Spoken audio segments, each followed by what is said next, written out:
audio and visual podcast, a weekly discussion about all things guitar building and some random tangents as well, featuring members of the Guitar Builders Collective from all around the world.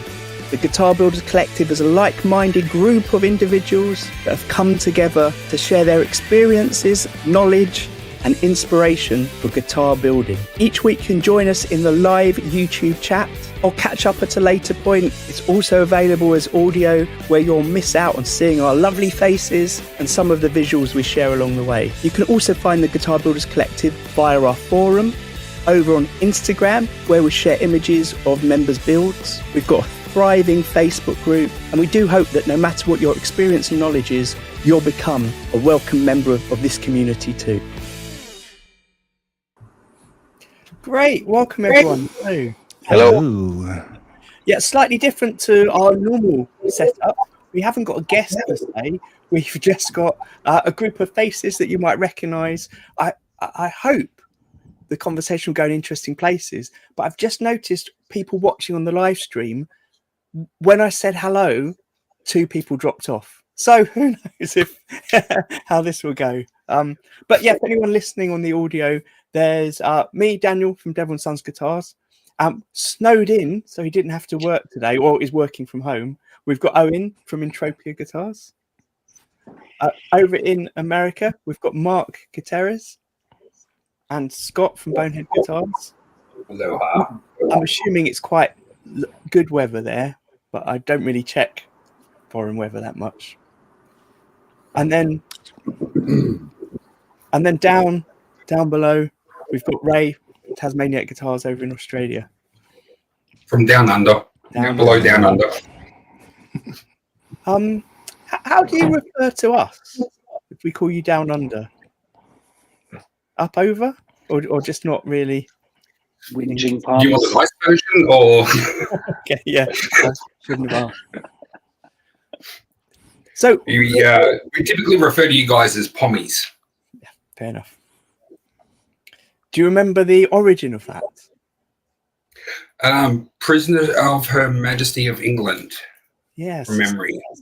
Something like that. But that always confused me a bit, because I think that's what I remember it as. But surely that would be the people going over, leaving are the prisoners. But I don't know.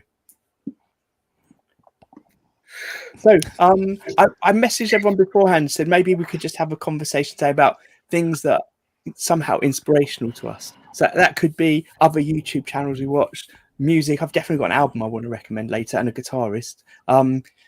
Might be tools and things. I said to Ray in a chat that I've recently started using a new sandpaper that I want to talk about, and there's not many people I feel like I can share my joy of finding a new sandpaper with.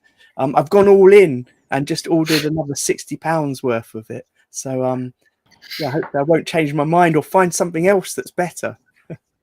And Daniel, do you remember what my response to you was when you told me that? Well, there was a it sounded good in my mind was one of the responses, and then a funny face. Yes, I asked you if that sounded good in your head when you first thought about it. Yeah, I thought that was a rhetorical. It definitely still sounds good. I can picture the conversation on the sofa in the evening with my wife, of me trying to explain my excitement over a new sandpaper, and it just wouldn't go anywhere. So I have fantasies. But it's funny. I have fantasies of somebody somewhere wanting to talk to me about sandpaper. Dude, you asked the right guy. The things I could, I mean, we talk for hours. Never have to go to the shop. It's really funny because I don't know if I've told. Well, Daniel, you probably know, but long before I started working in IT, I used to work in the motor trade, and I was the guts of 10 years working for dealers in management. But then the recession happened, and everybody kind of just lost their jobs in the motor trade. So I set up a business doing mobile spray painting. So I had to learn how to spray paint and have everything pack into a car with a full paint mixing system and everything. And how quickly I learned the value of sandpaper. Good sandpaper, because when you start off, you're trying to keep your costs low, and you're buying the cheap stuff that's in the motor factors, and you're just going through 20 discs or 30 discs, where you go through 2 or 3 of a good disc and be able to clean them off again. I think that was one of the lessons that took me the longest to learn, is spend a little bit more on sandpaper, and it comes back in dividends. So I know early on when we were doing this, so we've this is our 75th episode. I think this is the 25th that we put out as audio. But on the early ones when we were doing it on YouTube, we didn't always have guests. And we often talked about our favourite tools and things. And I know we've definitely had conversations before about sandpaper and the value of getting it right. And one of the things I talked about before is my favourite brand is or was Klingspor. And I noticed Mark, if you haven't seen Mark's YouTube channel, we've got links to all the YouTube channels in our description for this podcast. Recently put up a video of luthier tools and things that were useful, and you bought a bunch from them as well, but in a different way. You had this sort of different idea of how to get it. Yeah, I got the idea from Driftwood Guitars, which is the bargain box. So they sell a 5-pound bargain box. You get 5 pounds of random, you don't know what it is, sticky adhesive sandpaper. And you don't know what the grits are, but that kind of makes it fun, like not knowing what you're getting. And so I opened up this box, and sure enough, it's a heavy 5-pound box. And I had everything from like 60 grit all the way to, I think, 220 grit, and all a variety of sizes and shapes, huge rolls of sticky back. And the whole point is to kind of like use those to like put on sanding beams and to make sanding sticks, because I use a lot of tiny little sanding sticks. Like I make tiny things to get into all the little, crevices for the details. So now that I have like literally like 5 pounds of this stuff, I don't have to worry or think about sandpaper anymore. I was like, I'm not thinking about sandpaper ever again. Like I'm never going to run out. You say that. You're right. But what I found interesting in your video, Mark, was that you kind of talked about the fact that because of some of the sandpaper that came, it made you think of other things. So you made some new sanding sticks to fit the self-adhesive tape sandpaper that came. So maybe if you hadn't been given that self-adhesive sandpaper, you might not have made those sticks. True. But I kind of always had that in mind. Like when I got the Crimson sanding stick, it's a great tool. Like it's a fantastic tool. But like I thought, well, shoot, you could just 3D print this thing. Like you can literally just model this, 3D print it, and 3D print as many as you like in as many different sizes as you like. And I think my print came out in 3 minutes, and it cost pennies, like pennies, compared to the Crimson stick, which is made out of wood. And if you put enough infill in there, it's rigid like a tool. Like it feels like a tool in your hand. And instead of using a slide on paper, you can just use adhesive paper, and you're good to go. Hey, I'll get back to sandpaper in a minute, but when you mentioned the infill, then one of my favorite things to watch each year, I love the Tested YouTube channel with Adam Savage, but at the end of each year, the different presenters and the different people that are involved in the channel some way, so editors and people that are off screen, do their roundup of their top things of the year.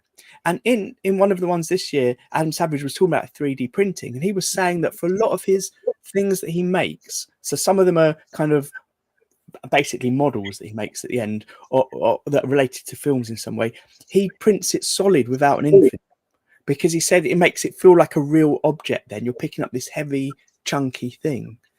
And I was thinking when I was looking at your sticks that maybe that is the sort of thing that I might apply something solid to. Maybe that's overkill, but they're quite small, so it seems like it might not be wasting that much material and make it super hard. Yeah, I thought of them more as disposable things, than a tool that you're going to keep forever. So I suppose if you did want to like reuse it over and over again, you would, make the infill 100%. But that wasn't my idea. So let me tell you about the sandpaper, my sandpaper breakthrough. So I used to get the Klingspor, and I used to get it in rolls. Brilliant. I still will continue getting the rolls of it, I think. And then I used to get the wet dry paper. So when I finish guitars, I've been using wet dry paper almost exclusively since I started, I think. And I've gone through a few different brands, and their brands seem to last the best, the longest, but they're still messy, right? And I noticed some people talking about this. There's a few different types that 3M make. One of it's called Cubitron or Cubitron 2, and one of them's called Extract. And they're essentially like a mesh that you'll put onto your sander, or I've got it both on my orbital sander, which has got an extractor on it, but also a hand sander, which is just a block that like hook and loop block that I put on. So with that one, I can use my vacuum separately to sand over the residue that picks up, because on the kind of mesh, when it's on the extractor on the orbital, it just pulls all the dust through it. so it doesn't really clog up at all. And when it's on the block, it clogs up quite quickly, so I can sand it off. But it just seems to cut through everything so easily, and it's just brilliant. So I did a bit of research, and unfortunately, I couldn't get it at the higher grits. And I'd seen people talking about Acelex, which I believe is almost the same principle. And StewMac sell Acelex and Buffalex, which are basically the same thing but different grades. So the Buffalex, I think what I've ordered goes up to 3,000 grit, and the Acelex part maybe goes up to 800 or 1,000, and before it changes to Buffalex. But then I found a company called Mika, M-I-K-A, that sell the Acelex in the orbital sander sort of size that I need. So I bought a bunch of that.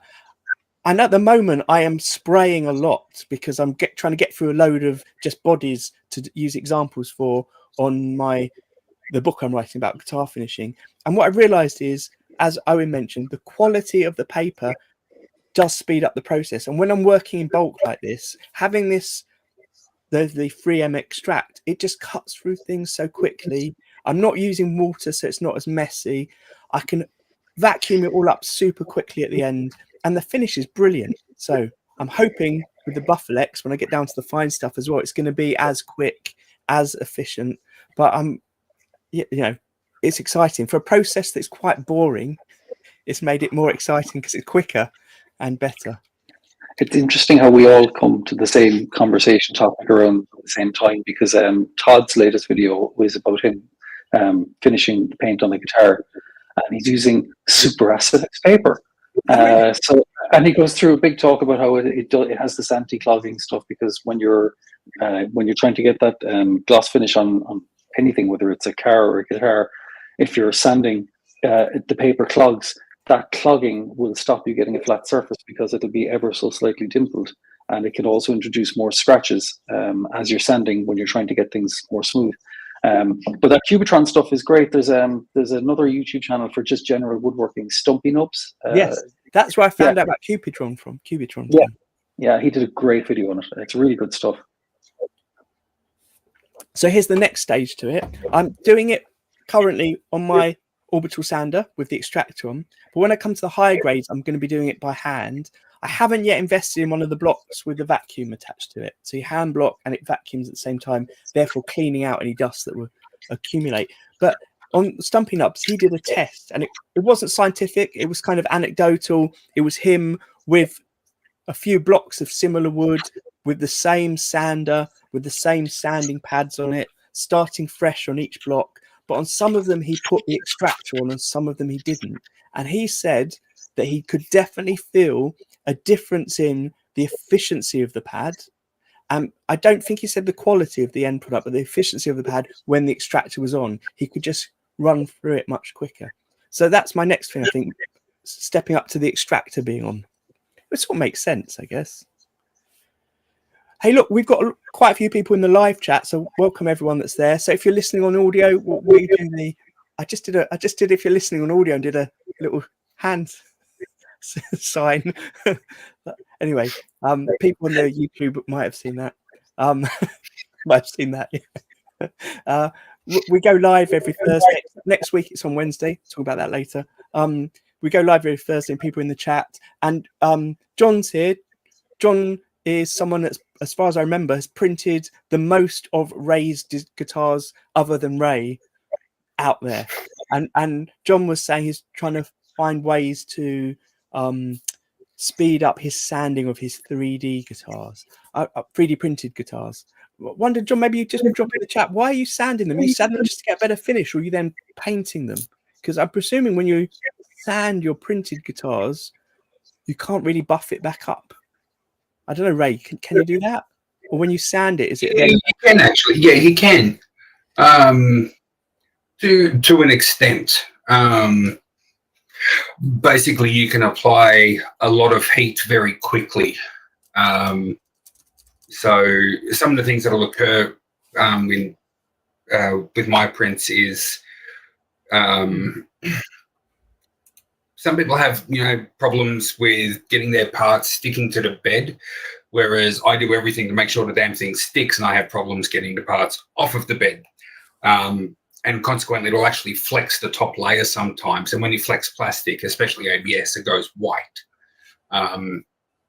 But the same deal also applies with sanding. If you can hit it with a lot of heat very quickly and just very briefly, you'll actually bring all the oils in the polymers back up to the surface.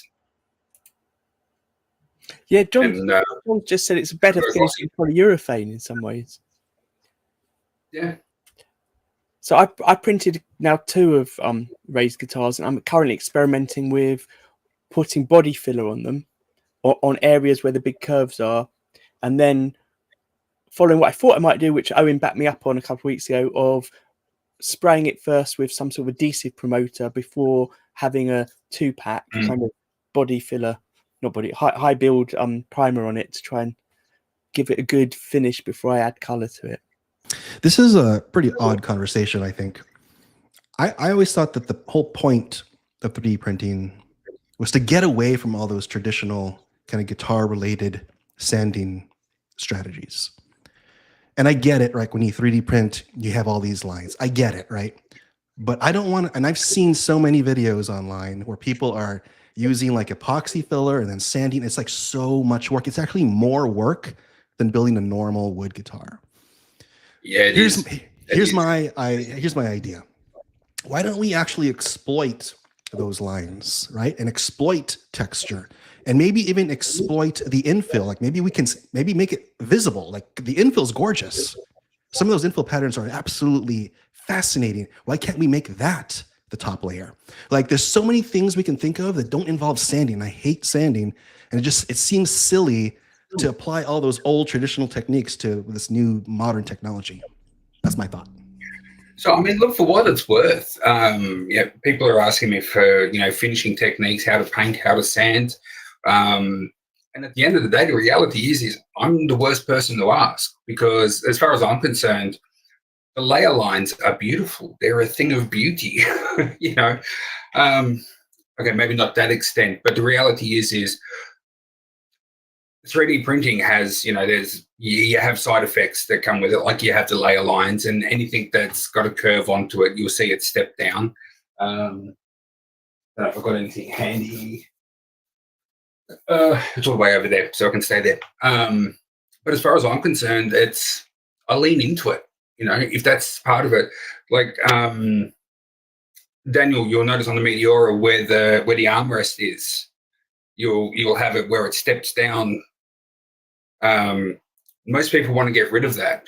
As far as I'm concerned, I like it. It shows the curves of the guitar, and that reminds me of it was an article I read by James Taylor decades ago, where he says we have to change people's idea. And this was back in the day when no one wanted streaked ebony. People wanted black ebony. Like if they had a piece of wood that had streak in it, they would just toss it. Like people would go out into the forest, cut trees, and there was streaks of brown in their ebony, they would just leave the tree on the floor. And James Taylor was the first person to say, you know what, we're going to use the streaked ebony, and we're going to make sure that people change, and we're going to just have their whole culture pivot and say, you know what, this is actually cool.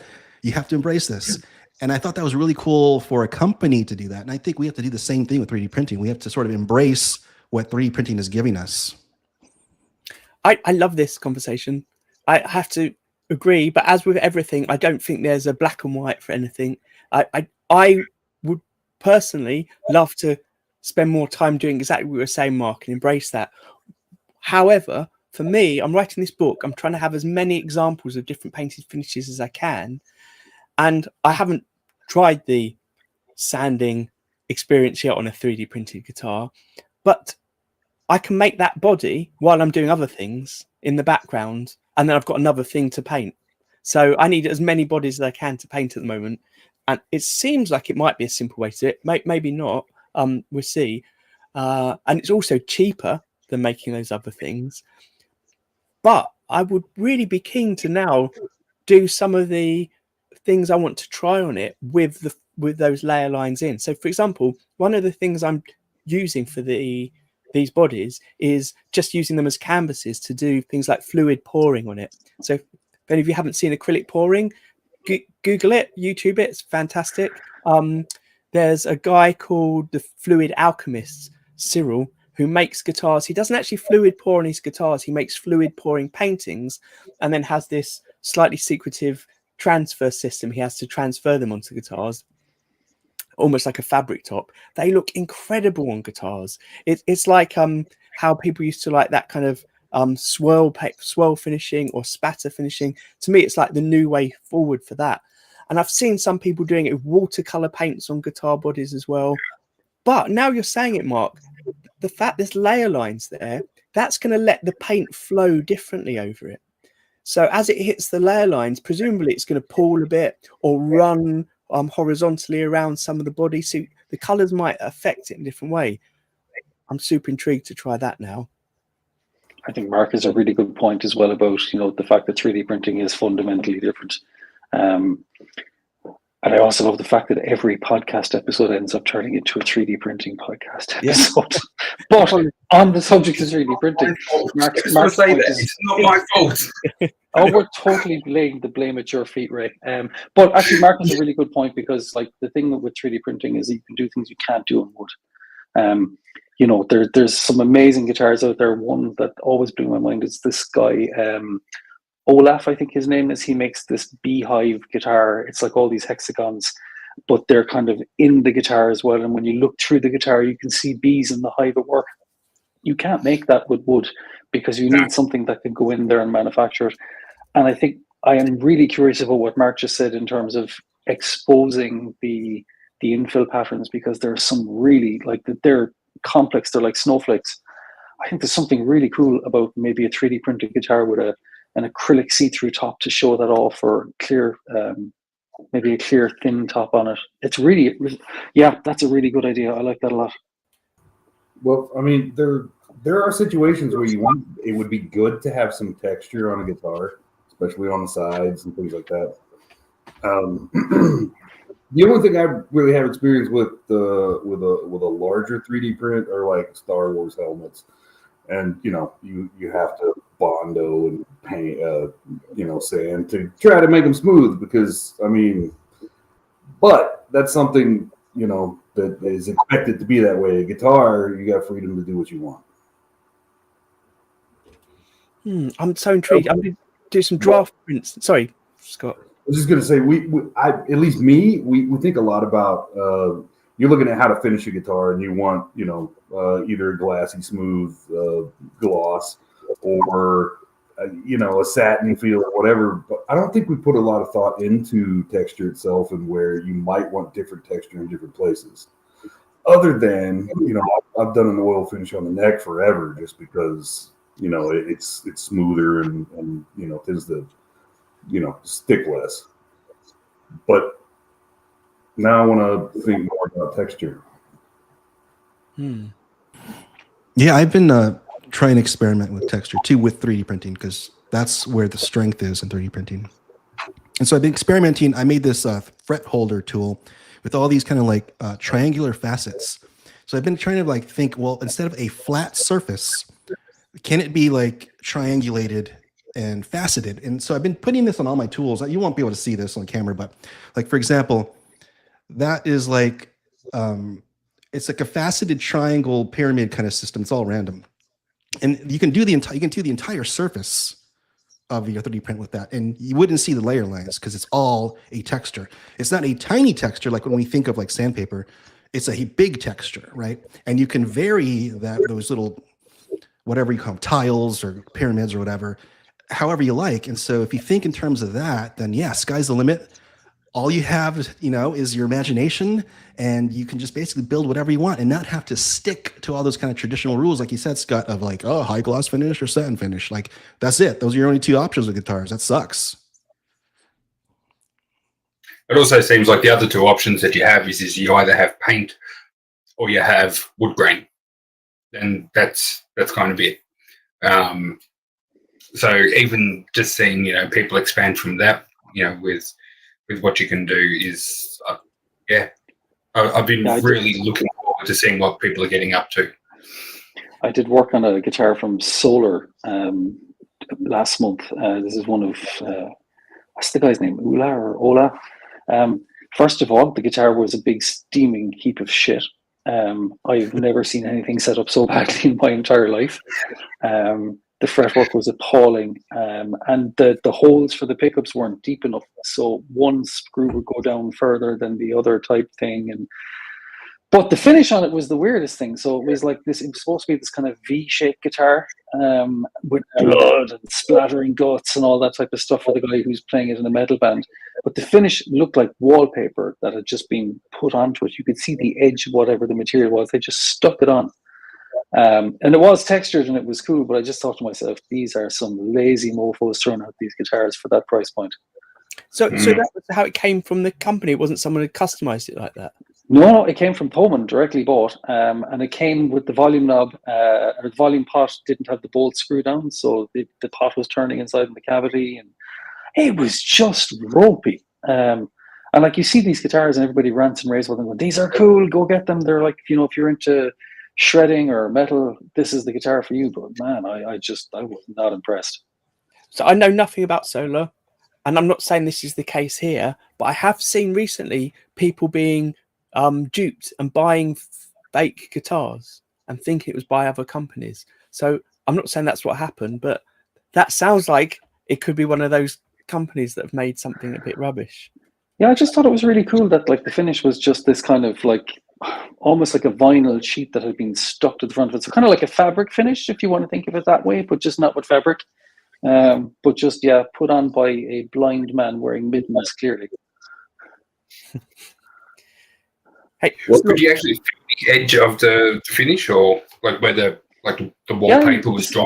Or? Like you could see it where it was overlapping. There was like a clear line that just, it was like somebody. Do you know if you were a poor kid in the 1980s in Europe anyway, your parents covered your books in paper so that they'd last longer in school. But some parents had talent and some parents shouldn't have been allowed near scissors. It was kind of like the latter, really. Yeah. 10 years ago, when I first got into customizing guitars, I was looking at the same vinyl that you cover kind of dashboards with and stuff like that. So you put it on, you heat it, help it bend, and I put that on some guitars, and I hated it because I couldn't find a way to get rid of a join. I mean, now if I did it, I might think about putting some binding on or something, or I don't know. And I tried putting a clear coat on the top, and it just didn't really work very well. I'm sure there were ways around it. Mark, when you did Mark had a video out recently where he it was a different process though. Instead of vinyl going on the top, it was what that you use on skateboards. Yeah, it's like a sublimation. Sublimation. Yeah, and that was super thin. So now there is an edge. I mean, it's got a thickness to it, but it's not like vinyl. Vinyl is way too thick. I would never put vinyl on guitar. Yeah, the sublimation is really cool because that's what you put on your t-shirts or your caps or whatever, and trying it on a guitar. It works with wood. Wood is a porous material, so much like cotton, it sticks really well. And a lot of comments on my video were like, well, you could just kind of like airbrush the sides to hide the seam, because it is very, very thin. But I think really another kind of cool future technique is just direct printing. Like we now have printers. We could put a whole body in there and just directly print onto the like ink, like a normal ink printer onto the body. And I've seen some guitar builders at NAMM who are actually doing that. They're like doing direct printing onto guitars, which is really interesting. Nice. I mean, you can even print varnish on a guitar too. Yeah, that's interesting. Oh, and now we need to look into that a bit and get someone on to talk about that with us. Yeah, I don't know if it's just because I watched your video on sublimation, but I on Instagram am regularly being targeted now. People that will make your dye sublimation prints for you to iron onto your t-shirts and stuff. And there's so many companies out there doing it, and they do it at different sizes, different scales. It seems like such an accessible process to get into. Just one of the guys that. Oh, sorry. Yeah. I was just going to say, one of the guys I used to work with up until just recently, he's working with another design company now and doing 3D printing, but they've actually got a printer that does the sublimation prints. I have no idea how the technology works. All I know is that he loves to send me pictures of him pulling stuff off of the print bed, which has had a print blade onto the bed first from the sublimation printer. and he's putting all of these just really amazing graphics onto the bottom of a print of a 3D printed part. And he's just like, you know, you really need to try this, Ray. You should do this. And I'm just like, no, man. I can't, my brain just can't take in any more experiments or things to try at the moment. Well, as you talked about last week, you've got a whole lot of new things you're busy in that maybe will be revealed soon. Just before we totally go away from it, when we were talking about the texturedness, I mentioned Scott mentioned oiling necks. I don't know if any of you are aware of the Z Glide neck. I've never played on one. I'm really intrigued by what it would feel like. For the last 2 years, I've wanted desperately to think of a good, clean and professional looking way of putting a texture on the back of the neck, and I haven't had enough time to play with to come up with an idea yet. But I wanted to do something like that, just some kind of carving. I've also, the other idea I've had is hard to explain, but most likely for me to actually try. I was going to say, to pull all this, full circle to the main topic, the main thing I can think of that really gave me inspiration for most builds, it tends to be color combinations and wood combinations. But I hadn't really considered, with paint once or twice I actually did. Having more like a matte finish next to a gloss, you can still have the same color and still have that kind of effect. There was a cheap 2x4 guitar I did, and I painted it, but I had I painted it matte black, and then I covered it with this $5 spider web pantyhose I found somewhere. Stretched that over it and then sprayed it with gloss, and it left the texture, and it looked like snakeskin, and it was kind of amazing.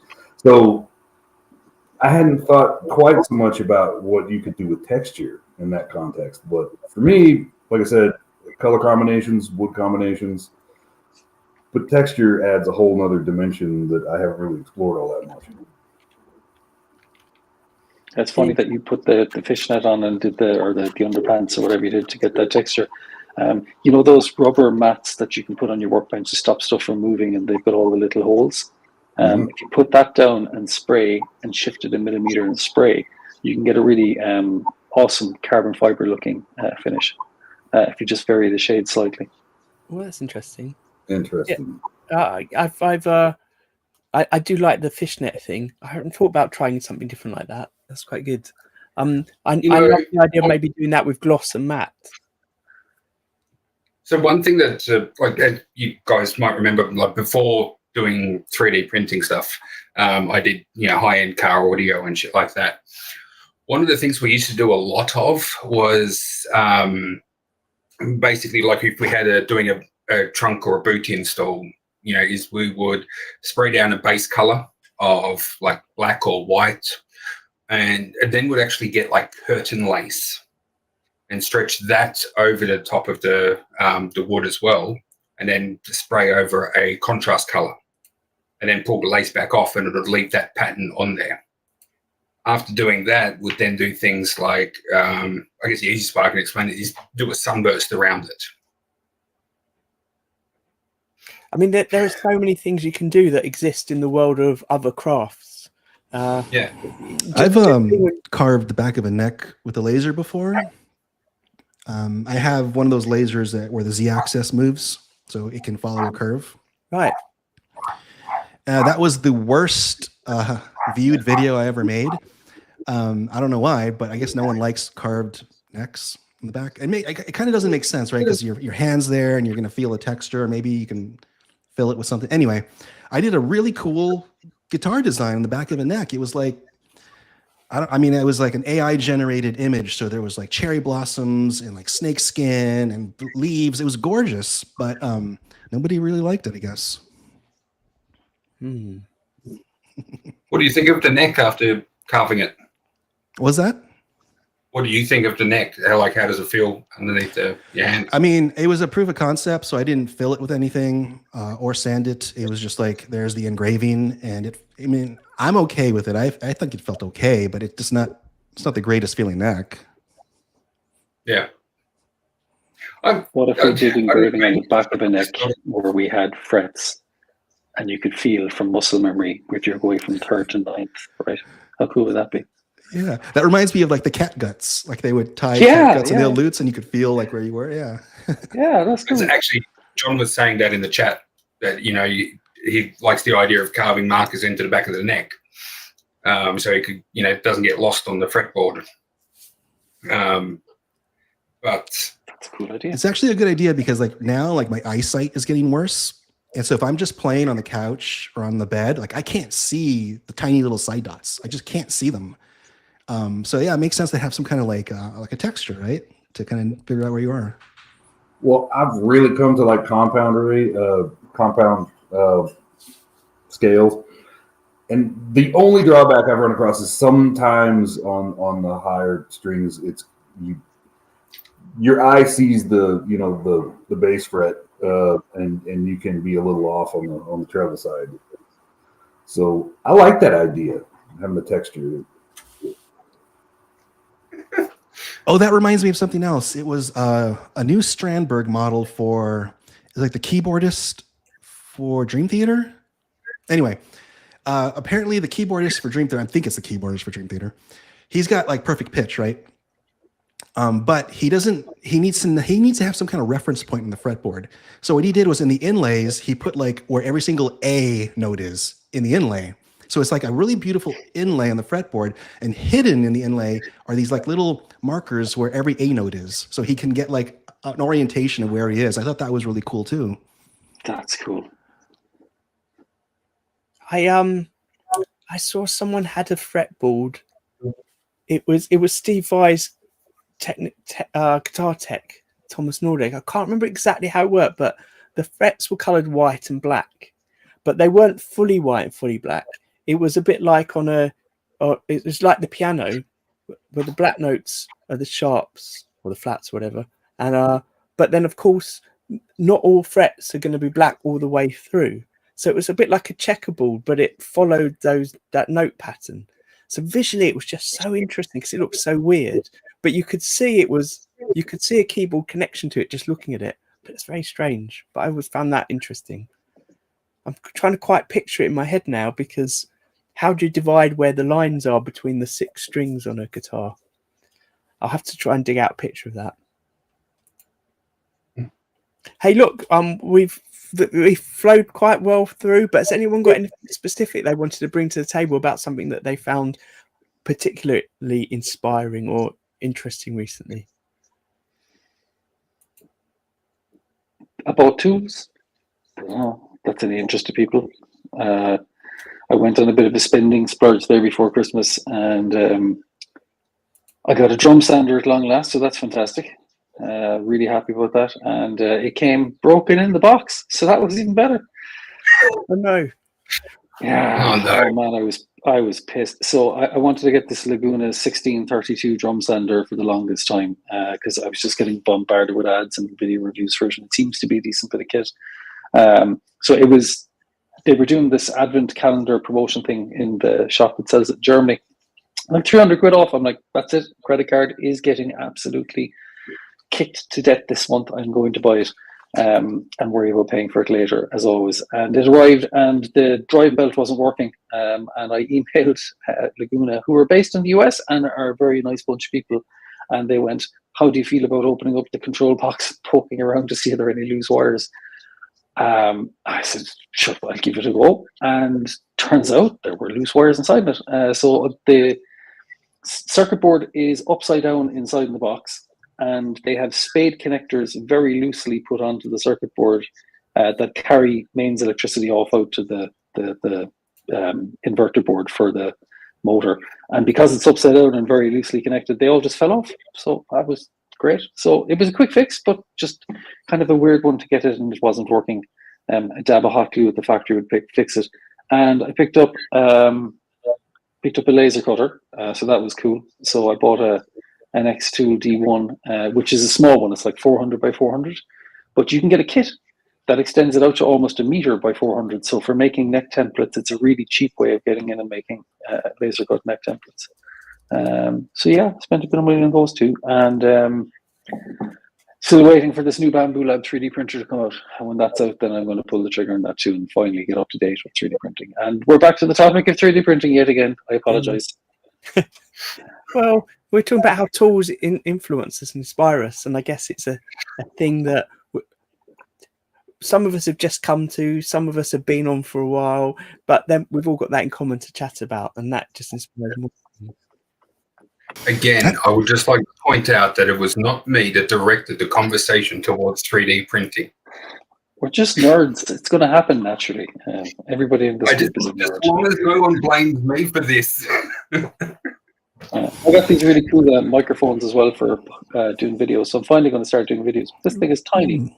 It's a little DJI thing, and yeah, it goes for like 12 hours on a charge apparently, which is insane. But they come in this tiny little box there. Oh, Jesus, hang on. So you get your little receiver and transmitters, and all of that is about €170. On that note, I had a little bit of inspiration concerning microphones. I was recording, I have my video editing station right over here, and I was doing a little bit of narration over a video. And so I have a nice ribbon mic that I use for narration. And I usually just, I unplug it and I put it away when I'm not using it, but I plugged it in, I recorded some narration, and then I just left it there on, the keyboard or whatever and forgot about it. So I recently just bought a brand new Jazzmaster, like it's over here. And I've never had a Jazzmaster before, ever. Never. Like I've never played one. And you guys all know I'm a Strat guy. Love Strats. I play the neck pickup exclusively. I can just throw out the bridge pickup. I don't use it. I'll play humbuckers, sometimes, but I hate P90s. And I know that Jazzmaster pickups are not P90s, two different beasts, but I've never played a Jazzmaster before. So anyway, I plug it in and I'm like, wow, what's going on here? And I'm thinking, man, these pickups are really microphonic. What's going on? And I'm getting this awesome feedback with barely doing anything. And I can hear the articulation of my fingers and the pick. And I'm like, this is so alive. What's going on? And then I'm getting some feedback. And so I turn my volume knob down and I turn it off. I'm still getting feedback. I'm like, why am I still getting feedback? I had that ribbon microphone completely connected to the mixer, which is going into my guitar FX9 Fractal with the signal of my guitar. So it was a ribbon microphone standing about maybe like 2.5 feet away with the Jazzmaster pickups, and combined, I was getting this really cool sound that was completely unique and alive. So anyway, I unplugged the ribbon microphone and I just played the Jazzmaster. I'm like, oh man, that sucks. That's the most boring sound ever. So now I'm trying to figure out, like, how can I reproduce that? Because I thought they were just microphonic pickups. I'd never played a Jazzmaster before. Right? I thought, oh, that's how they make them. So now I'm just thinking, well, shoot, that was so cool. I was getting room sounds, and I could hear my breathing, and like everything was just so alive. I'm like, how can I reproduce that? That's a little bit of inspiration I had. Oh, I want to hear that now, Mark. And presumably then you're on your start of your journey to try to reproduce that, or are you not? Are you just leaving that as a rhetorical question? It's like more of a rhetorical question. I don't think it can be reproduced. I saw some guy on YouTube who built like a homemade DIY ribbon mic, like a studio mic. And these ribbons, they're just these tiny little, very thin pieces of gold or whatever. And they're very delicate and fragile, but they're very small. So you can fit them in a pickup. You could make a ribbon microphone in the size of a pickup, basically. But that would be different because I need to have it further away to pick up, to be oriented towards me. Yeah.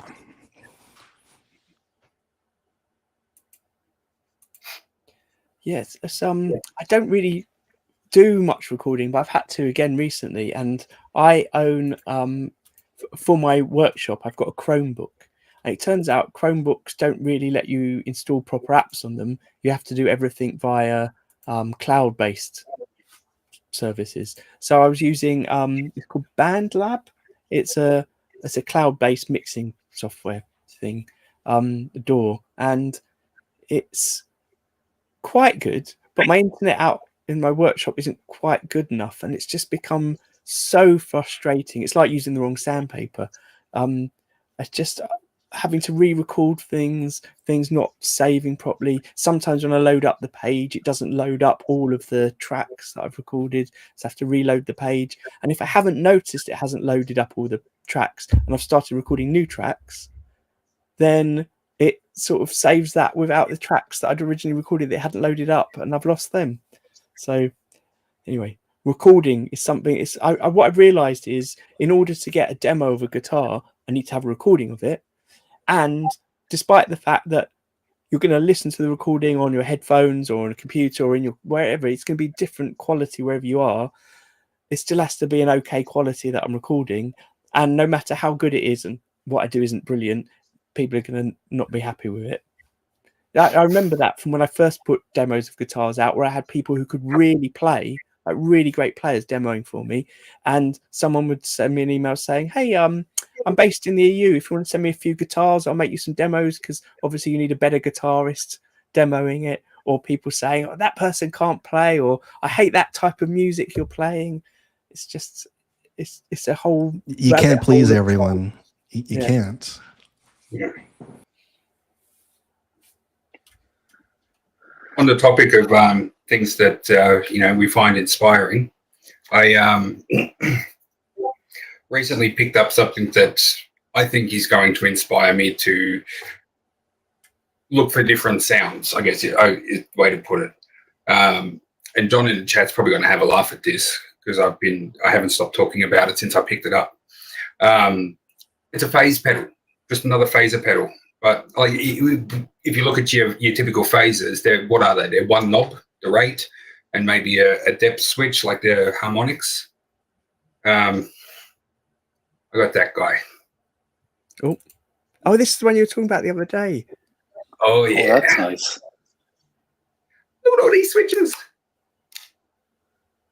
And Now, the stupid part, I guess, is not the funny part, but the stupid part is that I've always said, like, if you want a phaser, get the electro harmonic small stone, one knob, one switch. That's all you need. You will find any sound you want, from a phaser in that pedal, all used to phase 90. You don't need anything more on it. But then I saw, my local pedal builder making this, and I'm just like, I need all those knobs. I need all those switches. I got to have this thing. And yeah, he built one for me, and I actually finally sat down tonight and actually had a really good play with it. And holy crap, I didn't realize a phaser could actually do so much. And now I get to sit back and, try experimenting with different things, different sounds. And yes, I got gas, because when I went to pick up that pedal, I ordered 2 more different pedals. And I love that you ordered it before you'd even plug that one in. Brilliant. Yeah. Well, when I was talking to him, like before he'd actually started building this one for me, it was just sort of like, what other pedals do you guys like? Because he was just building, basically clones and things like that. And we were having a bit of a chat about different pedals, and I'm like, the pedal that I want is a blender. And I think we actually talked about this in a previous episode. I want to basically just have an effects loop pedal, in the middle of my signal chain. And he made it. Sent me a demo of it, and then did even cooler stuff with it. So basically, it's one pedal, and there's 8 guitar jacks into it. So you have your channel A, channel B, your output, but then he's also got an additional, I guess, effects loop that comes in, and you can have another signal chain, or in his demo, he just had another overdrive pedal that only affected channel A. So it only affected the dry sound. It didn't affect the wet, and mixed those two together. So when he was first explaining it to me, I'm just like, what? Yeah, I don't know. Kind of sounds cool. And then he sent me a demo of it, and I'm just like, the sonic capabilities of this thing is going to be so cool. I'll take one. Are you the I sort of probably person end that up getting a second one. when you've got so many controls, are you constantly playing with it, or do you kind of get a sweet setting and leave it? So for me, it's mostly I find a sweet setting and I leave it, which is why I always said like the small stone, one knob, one switch. That's all you need. But now that I know that the pedal is actually capable of so much more, I can get additional sounds out of it. And I'm probably still just going to use the one sound, but it's more than likely going to be a sound that the original small stone couldn't do. I've about decided pedal board should be mounted on a desk right in front of you. Thank you. Yeah, it's kind of funny talking about pedals. Years ago, I had a Crybaby, and I had it stolen, and I went and bought a Morley Bad Horsey, and I hated it. I've come to realize it depends on your setup and everything, but at the time, I didn't like it, and I eventually did get another Crybaby, but recently, I got a Sonic Cake expression pedal, which does volume and wah, and it costs $40, and it's an awesome wah pedal. But yeah, since I went through this, pedal playing phase, I've come to think I need a desk with my pedal board so I can play and find. I mean, eventually you're going to find something that works for whatever, and you don't want to change it too much. I expect with most pedals, there's going to be like 2 or 3 different settings in there that you really like. But finding those, with sitting on the floor trying to, it's just, yeah. I always prefer playing standing up anyway. So for these demos I was just doing, I got out the pedal board I built last year, which is quite big deliberately so I can have lots of options on it for when I'm recording, and with the idea that I was going to start recording demos. And I realized it'd been a little while since I'd used it, so I spent quite a while trying to remember what everything did, which was quite nice, quite experimental. And obviously I'm using it for plugging in different guitars and basses, so I want to have all the options there. But then I end up doing loads of EQing on the DAW interface anyway, so it doesn't really matter. But one thing that it made me think of all this experimenting with all those pedals and having it in front of me while I was playing like this is, and I might be misquoting him, but Joe from Hello Sailor Effects says he doesn't label his control knobs on his pedals, and he does it deliberately to allow you to experiment. So you're not just going to use the pedal in the way you would assume it's just going to be used. Switch it on, turn this to there, and then play it. You actually have to listen to what you're doing, which I quite like that idea. I forget who it is, but there's a brand that they put like runes and goofiness on the knobs, so they're labeled, but it's not. You don't know what it means. It's nonsensical, and it was for the same purpose, to get you to think around and figure out what works and what it is. And yeah, I don't have that problem. I love to, dial around, but there are a lot of pedals where you're kind of disappointed in how much range it actually has. Oh, I just lost that was a bit weird. Interesting. That was a visual thing for those of you on YouTube only. I'm just going to share a screen with you because one of the things that I wanted to share that I found a bit inspiring this year, and actually possibly one of the reasons I ended up making my weird pedal board was because of this. Let's see if I can share it. I'm going to try and share my whole screen so I'll get it right. Where is it? There it is. So there's a band I really like. I'm going to recommend their album in a minute called Bones. And this is Carmen Vanderberg's pedal board that she has in Bones. And so I haven't actually watched this video yet. I only just found it's one of the rig rundowns that Premier Guitar do. But one of the things I like about this album is her guitar sound is really interesting. And it's quite layered. I was trying to imagine in my head what pedals she was using and then found the rig rundown, which is sort of spoiler alert. But then now I'm going to hear her talk about how she creates those sounds and layers those sounds. But the sound reminded me quite a bit of Mikey from Skindred. I don't know if you know his sound. And it feels like quite a unique, really wide sound on a single guitar. And I think a lot of that comes from having the kind of chorus and pitch shift that they put on it. But yeah, looking at pedals has become my new one of my new go-to things on YouTube again. Before I got into building guitars or customizing guitars 10 years ago, I spent a year or so trying to decide whether I wanted to go down boutique pedal building route, and with a bit of experimentation realized that it was like a whole new learning curve for me, whereas going into the customizing guitars used some of the skills I already had and enjoyed using, but allowed me to use them in a newer way. So I went with that. But I find it fascinating. But anyway, here is Bones. This is their new album called Soft. Came out last year. It's absolutely brilliant. It's probably my most played album of last year. Not that I've got that many that I listen to over and over again that aren't new. I tend to go back to my old favorites. But they're when I saw them live years ago, they were just a two-piece. And I think they essentially are a two-piece, but maybe they have the drummer and bass player is always the same when they tour live. And I don't know if it's the drummer and bass player that also play on the album, or if it's those two that play on the album.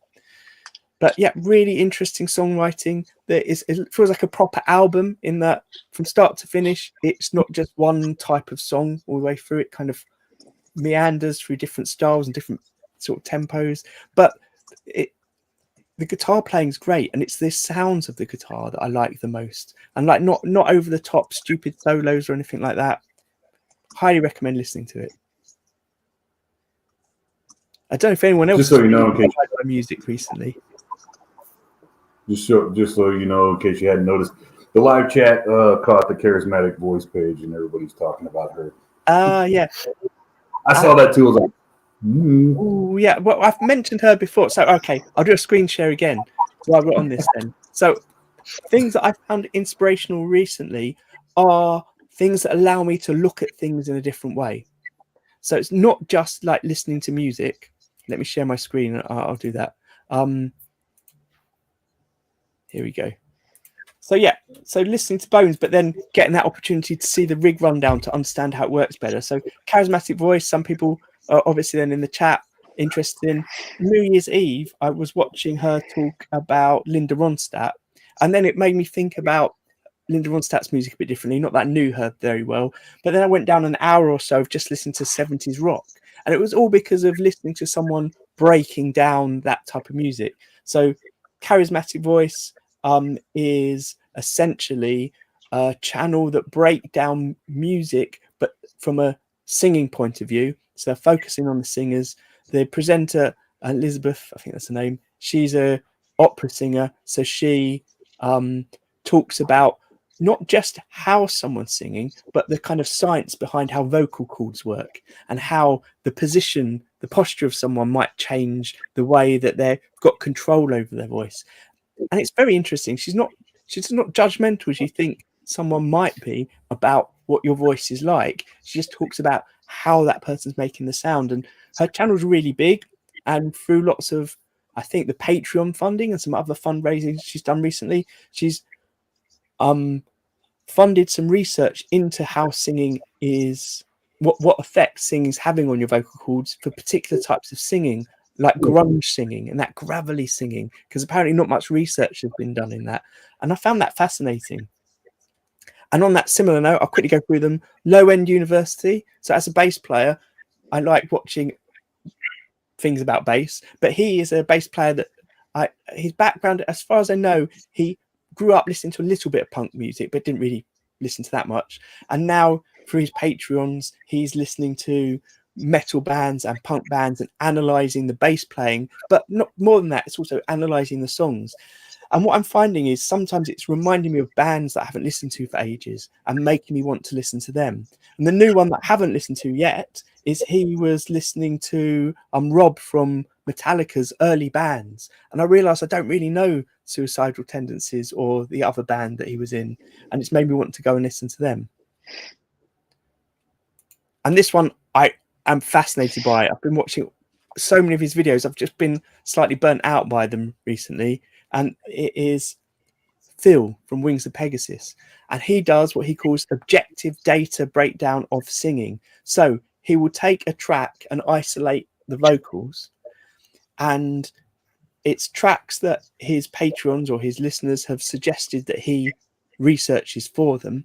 And often when he's researching a particular track or live performance, he'll watch multiple videos that people have recorded live at a gig, isolate the vocals, and then on his pitch monitoring software, he kind of overlaps it all.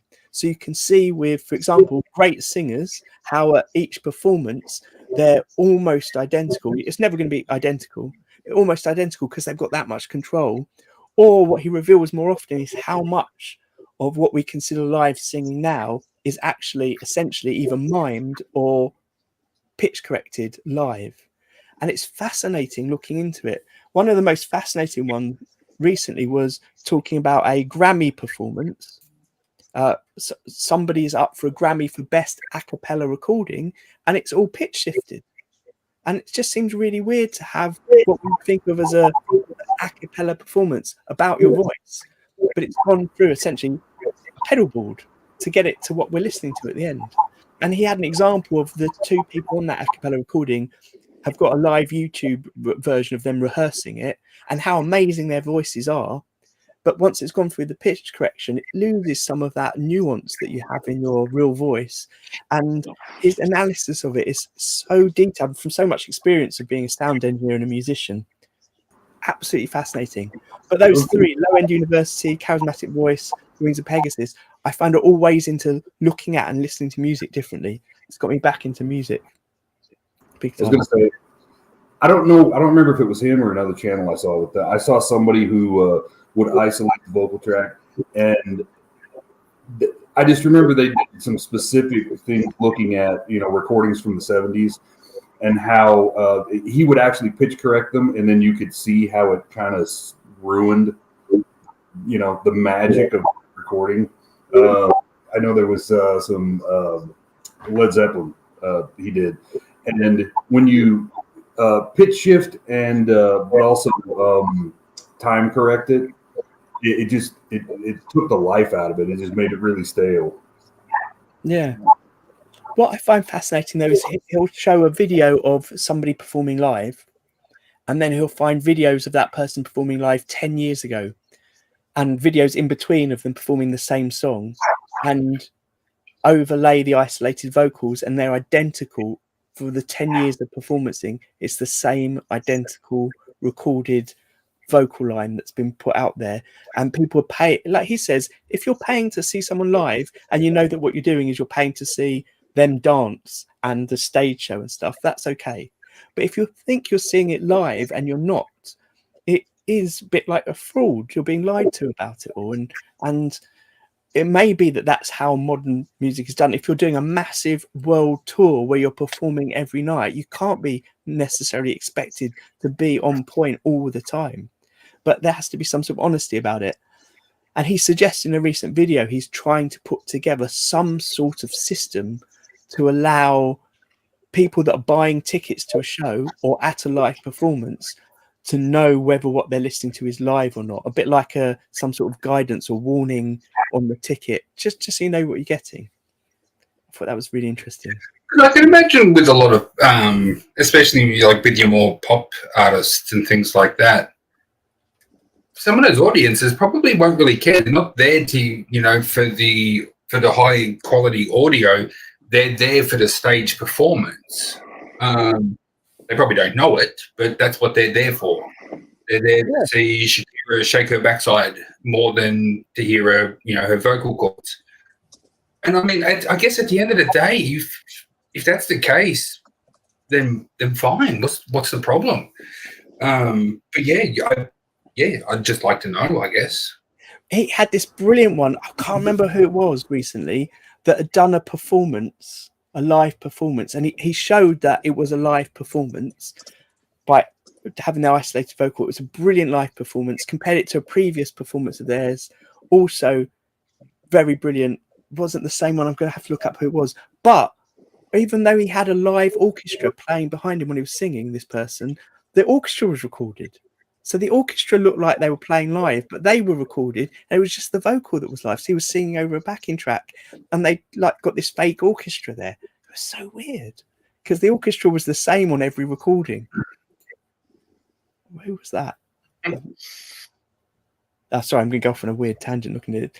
Like I said, I've been burnt out by watching too many of his videos recently. I don't know if you guys are the same as me, but I get nothing done because I end up going down YouTube rabbit holes. It's like, you know, you're looking at going, yeah, tonight I'll get into the garage and tidy it up and actually have a workbench. I We just cut out. Hold on a minute. already know. Oh, we lost everybody. Yeah, I think what's happening is the music industry is listening we're in. back. They don't want us discussing this. Yeah, no, I've got to leave my phone in the living room when I go to bed. I spend too much time just watching YouTube videos and not sleeping.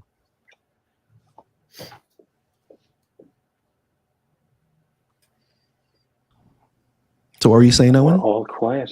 I was just saying that basically that like I find that like, there's so much on YouTube to even if you just limit yourself to guitar building. There's so many guitar builders now I'm subscribed to that you know, you really want to support them and you want to watch their channels and comment on the videos and hit like every time and not just put in a flippant comment. Actually watch the video and say, you know, I'm part of your tribe here. You just lose 3, 4, 5 hours watching videos. And even though what I tend to do is a lot of my work is done through the web and emails, I'll have videos playing off to the side during the day just for background noise, and I'll be kind of just chatting into them as I'm doing that. It's still, man, you just lose so much time on YouTube when you could actually be doing things. That's what I find is difficult. And that's just down to discipline on my part. I just need to get off the internet more, I think. Well, okay, so I just got married, and she's got teenage kids, and they will sit and watch Minecraft or bullshit all day long if you allow them. And I more and more increasingly I'm thinking, why aren't you watching something of value? I mean, at least thought provoking, if not, you know, informational. I mean, something of value.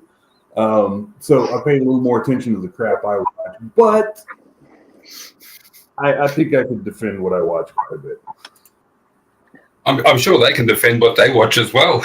No, they can't. No, not at all. No, isn't that bad, is it? I'm watching 3 grown men act like jackasses on Minecraft. No, there's no defense. Yeah, it's a bit like watching 5 grown men talk about guitar building. When have we talked about guitar building? We've talked about sandpaper. We've talked about 3D printing.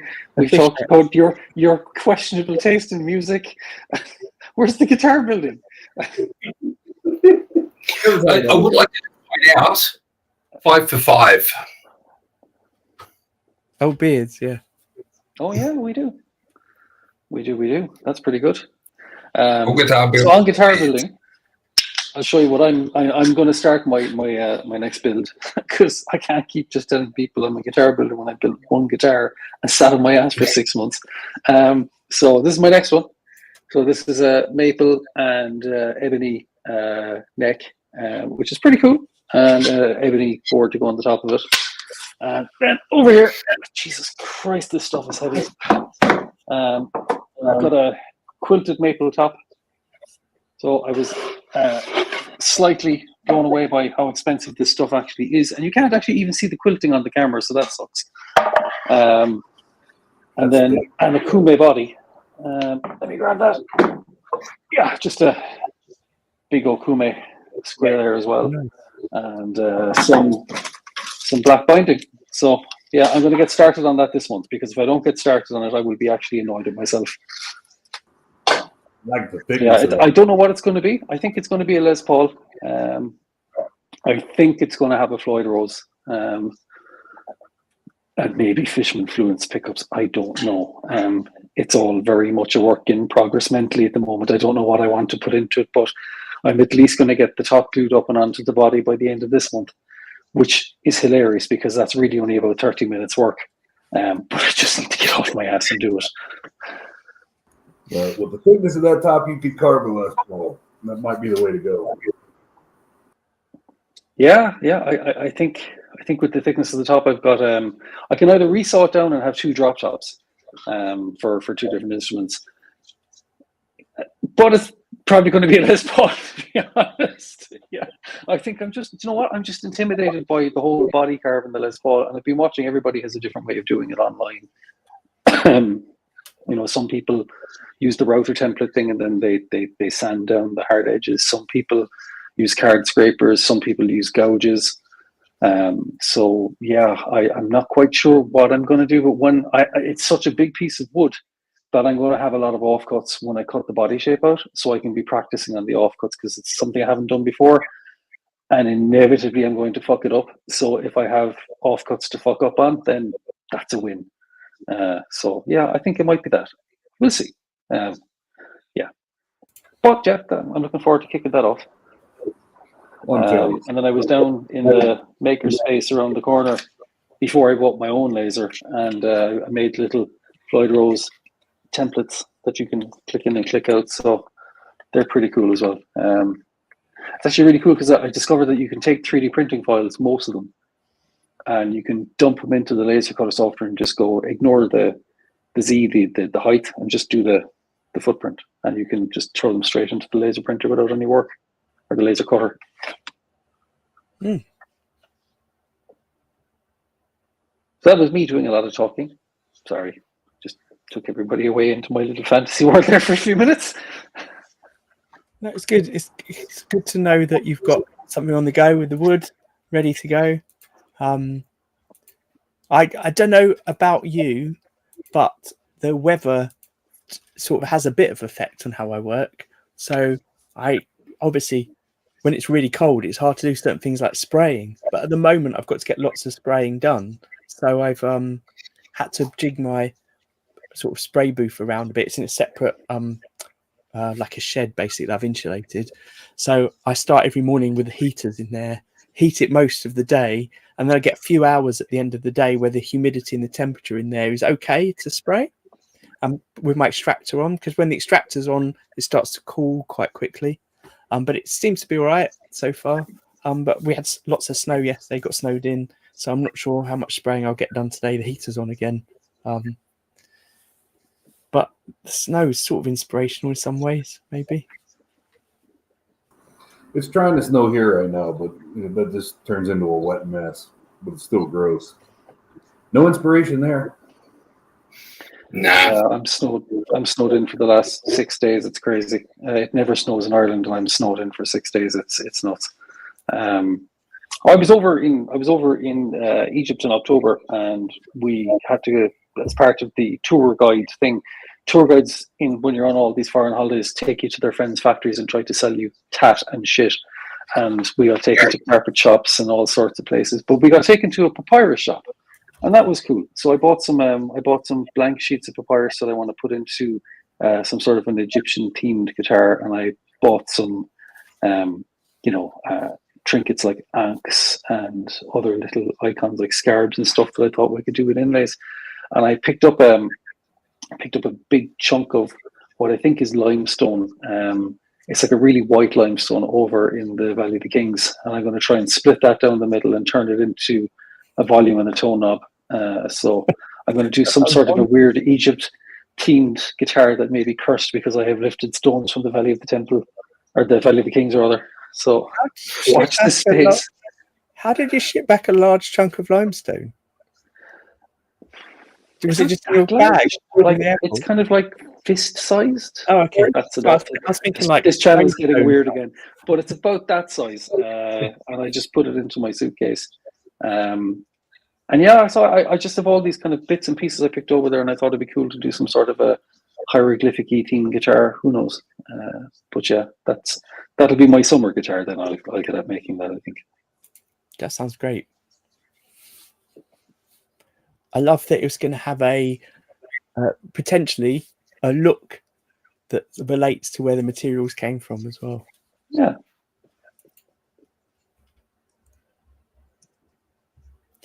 Well, on that note, has anyone got anything else they just want to drop in before we go? Anyone that's in the chat or watching in the future, maybe leave some links if you've got any to things that we could all check out that might be good for us. A bit of inspiration, a bit more research. Did I mention how many knobs and switches my face pedal has? Oh, how about, can you just end by telling us what they are? Because I can't really read it on the screen. Yeah, so you got basically width, shallow, wide, 2-stage, 4-stage. I'm not 100% certain what this does, but sounds cool when you switch between the two. So it's also like it's a phase pedal, but it's also vibrato pedal. Last one is asymmetrical, symmetrical phase shifting. And then the last one on the very end here is low pass or all pass. So it's just got a low pass filter in there, which when I was messing with it earlier, one of my guitars is done in C standard. It's throwing it onto the low pass and killing those really high frequencies. So I should say the high frequencies came through without the phase, and all the lower frequencies, had the phase effect on them. Really created some just really cool tones that when when I play that guitar, I do a lot of open C droning on the 6th string, and having that pretty much just in going in and out of phase while everything else was unaffected was really freaking cool. It's another thing. I need to hear it. In action. It's got lots of knobs and switches, and it's really cool. I will actually, I'll probably end up dropping a bit of a sound check on my Instagram page at some point. Oh, that'd be cool. That'd be awesome. Alternatively, Neil's Guitar Effects on Instagram. He's got his own demo of it along with some of his other pedals. I'm going to look him up now. Mm-hmm. Do you say so? He's local to you? Yeah, he's in Melbourne. Nice. When I first contacted him, I saw his what's name, and I was expecting him to be in England or somewhere in America. And, so I sent him a message, and he sent back, "G'day, mate." And I'm like, oh, yeah, but it's on. That's that, man. Oh, they're cool. I love the look of the pedals as well. Yep. That's nearly harder than building the pedals themselves, getting the look for them, I think. Yeah. That appeals to me. Right. So just say thank you again to everyone for joining us today. I'll just end my screen share. We've got lined up now most of January and February. There might be a little bit of flex of what's happening. Because I've been snowed in yesterday, so I'm a bit behind and everything. So I probably won't tonight put up the next 6 weeks worth of streams, but I'll put a few up. But we've got James from Yard Guitars coming in next week with Paul from Mild House Studios. That's going to be on Wednesday, so same time, but on Wednesday. I haven't asked everyone here who can make it, but hopefully some people will be around to make it.